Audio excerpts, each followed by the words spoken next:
Bueno, ya para despedirnos de la transmisión con Angelita,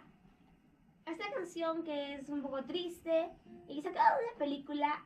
que en inglés es Remember Me y en español es Recuérdame, de la película Coco.